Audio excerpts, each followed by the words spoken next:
to make sure that the war criminals can travel here without any possibility of anybody taking an arrest warrant against them. They're going to make sure that happens. Gordon Brown has said he will do it as well. So there's no space between them. But he's so proud also of the fact that he wants to stop extremists.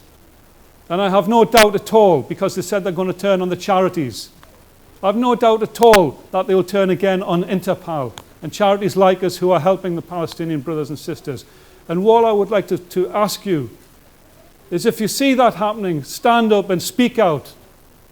Because when the Palestinians need help, who do they turn to? They look to us for their support. They look to us to give them help. And they look to us to make sure that help continues to get there. You have to stand up and be counted. As Albus Dumbledore said, and if Albus Dumbledore says it, it must be right. You got a choice. You either do right or you do what's easy. This is not easy, but you have to do what's right. Jazakumullah khair. Thank you all for coming tonight. Inshallah, Sultan. Assalamu alaikum.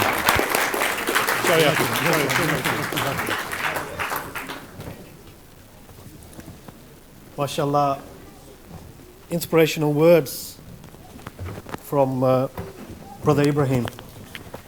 And he's quite right about our situation as Muslims. As Muslims, we are nearly 2.5 million in the UK.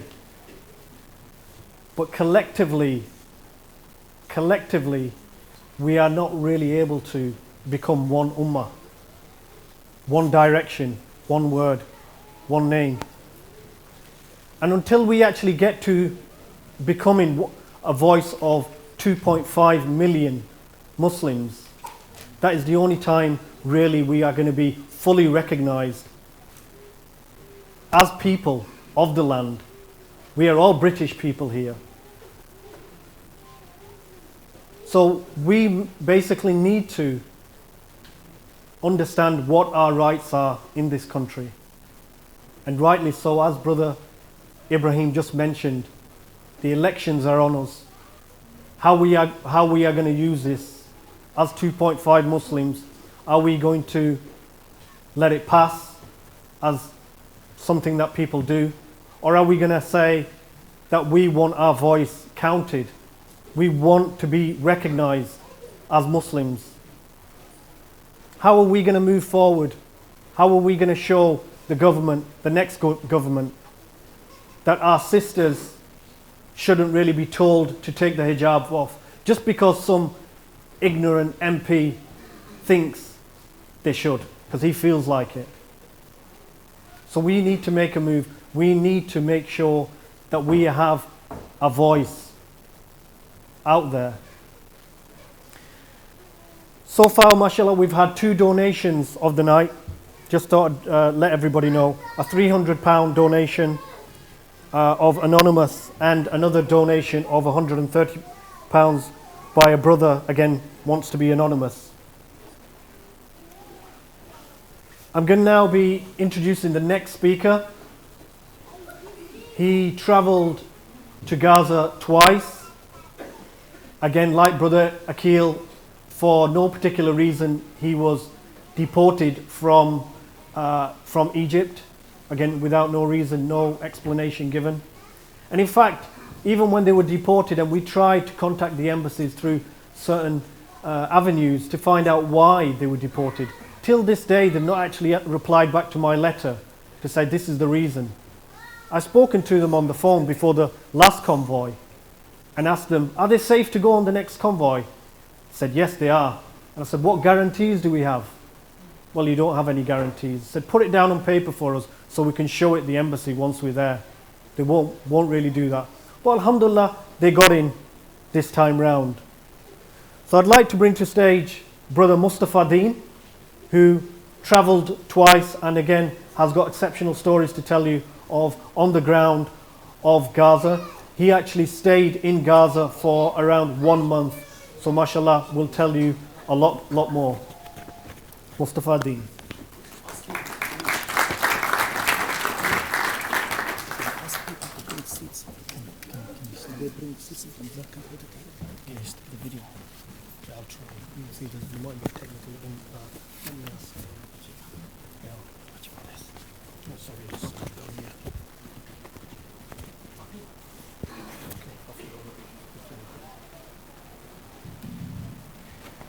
Bismillah ar-Rahman ar-Rahim wa salatu wa salam ala Rasulillah sallallahu alayhi wa alihi wa sallam. Amma ba'd. Assalamu alaikum wa rahmatullahi wa barakatuh. You'll have to excuse me, I'm very ill at the moment, so I'm going to do my best. I'm just going to tell you my story, what went on in Gaza, because I spent 30 days in Gaza. I entered on the 6th of January 2010 and had the honor to stay there for about 30 days. I saw many things which would make the strongest of men cry.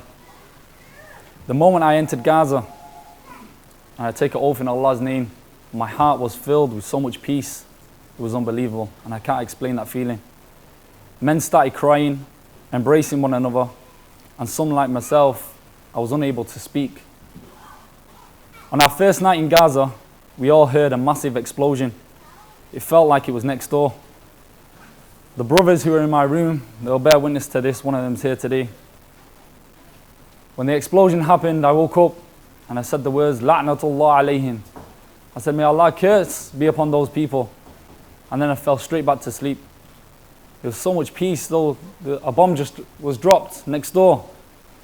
Everyone was able to sleep. So the next morning, I and two others went to the place where the explosion happened. The explosion was a 2-ton bomb, and it landed on the house, demolishing everything in sight.